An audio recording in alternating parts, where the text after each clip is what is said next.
दोस्तों, इस वीडियो में हम ये जानेंगे कि जब आत्मा शरीर को छोड़ने लगती है तो शरीर उस आत्मा को निकलने नहीं देता है।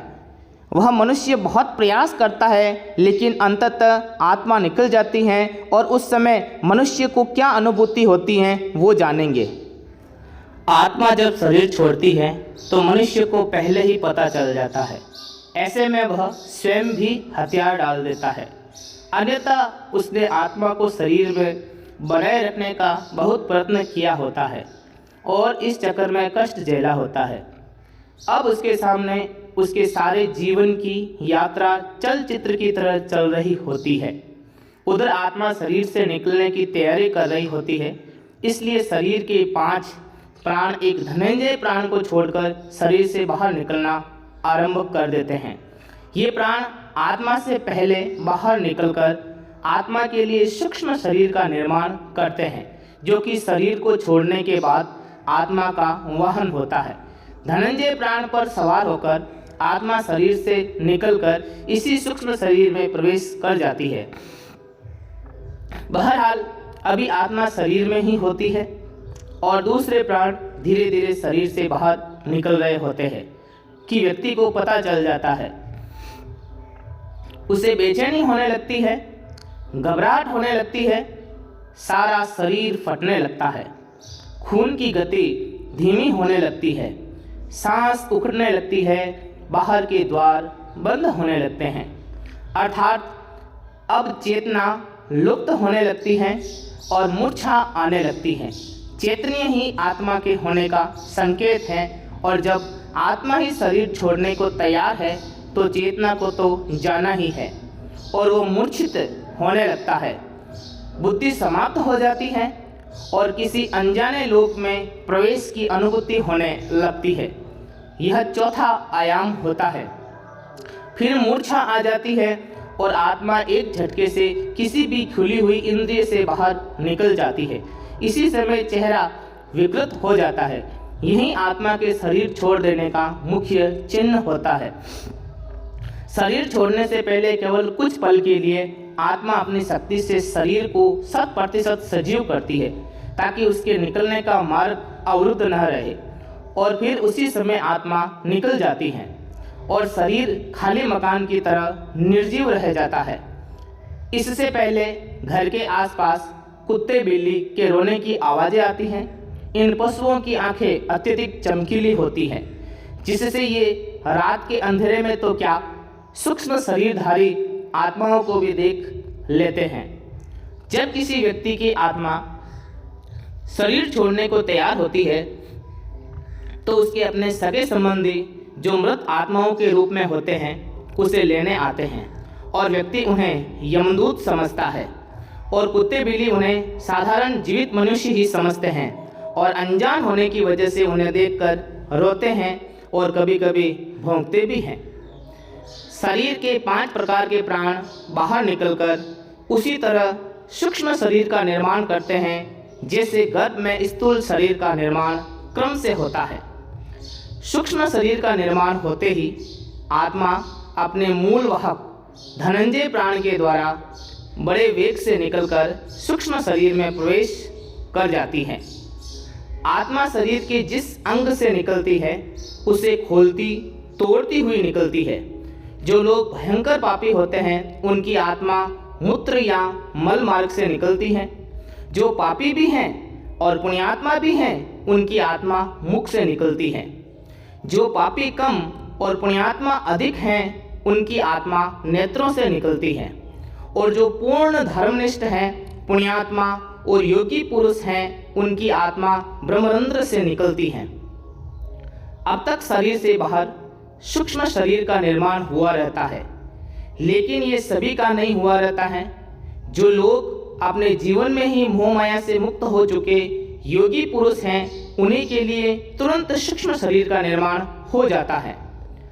अन्यथा जो लोग मोह माया से ग्रस्त हैं परंतु बुद्धिमान हैं, ज्ञान विज्ञान से अथवा पांडित्य से युक्त हैं, ऐसे लोगों के लिए 10 दिनों में सूक्ष्म शरीर का निर्माण हो पाता है। हिंदू धर्मशास्त्र में 10 गात्र का श्राद्ध और अंतिम दिन मृतक का श्राद्ध करने का विधान इसलिए है कि 10 दिनों में शरीर के 10 अंगों का निर्माण इस विधान से पूर्ण हो जाए और आत्मा को सूक्ष्म शरीर मिल जाए। ऐसे में जब तक 10 गात्र का श्राद्ध पूर्ण नहीं होता और सूक्ष्म शरीर तैयार नहीं हो जाता, आत्मा प्रेत शरीर में निवास करती है। अगर किसी कारणवश ऐसा नहीं हो पाता है तो आत्मा प्रेत योनि में भटकती रहती है। एक और बात, आत्मा के शरीर छोड़ते समय व्यक्ति को पानी की बहुत प्यास लगती है।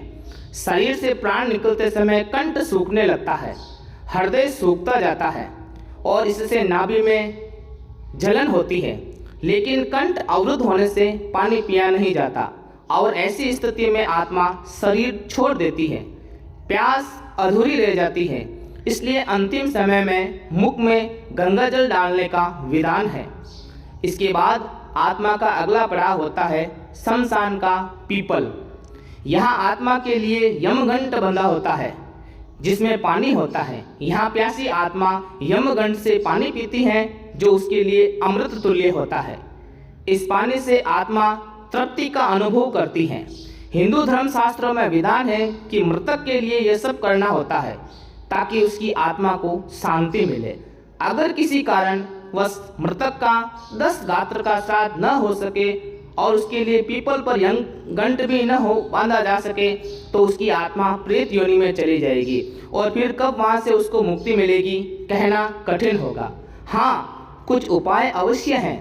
पहला तो यह कि किसी के देहावसान होने के समय से लेकर 13 दिन तक निरंतर भगवान के नामों का उच्च स्वर में जप अथवा कीर्तन किया जाए और जो संस्कार बताए गए हैं उनका पालन करने से मृतक भूत प्रेत की योनि, नरक आदि में जाने से बच जाएगा।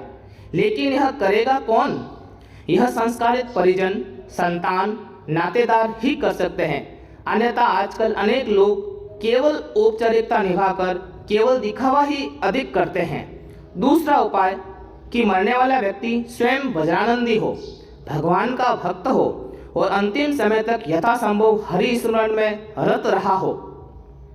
तीसरा, भगवान के धामों में देह त्यागी हो अथवा दाह संस्कार काशी, वृंदावन या चारों धामों में से किसी में हुआ हो। स्वयं विचार करना चाहिए कि हम दूसरों के भरोसे रहे या अपना हित स्वयं साधे। जीवन बहुत अनमोल है, इसको व्यर्थ मत गंवाए। एक एक पल को सार्थक करें, हरिनाम का नित्य आश्रय लें, मन के दायरे से बाहर निकलकर सचेत होकर जीवन को जिए, न कि मन के अधीन होकर। यह मानव शरीर बार बार नहीं मिलता। जीवन का एक एक पल जो जीवन का गुजर रहा है वह फिर वापस नहीं मिलेगा। इसमें जितना अधिक हो भगवान का स्मरण जप करते रहे। हर पल जो भी कर्म करो बहुत सोच कर करो, क्योंकि कर्म परछाई की तरह मनुष्य के साथ रहते हैं। इसलिए सदा शुभ कर्मों की शीतल छाया में रहे।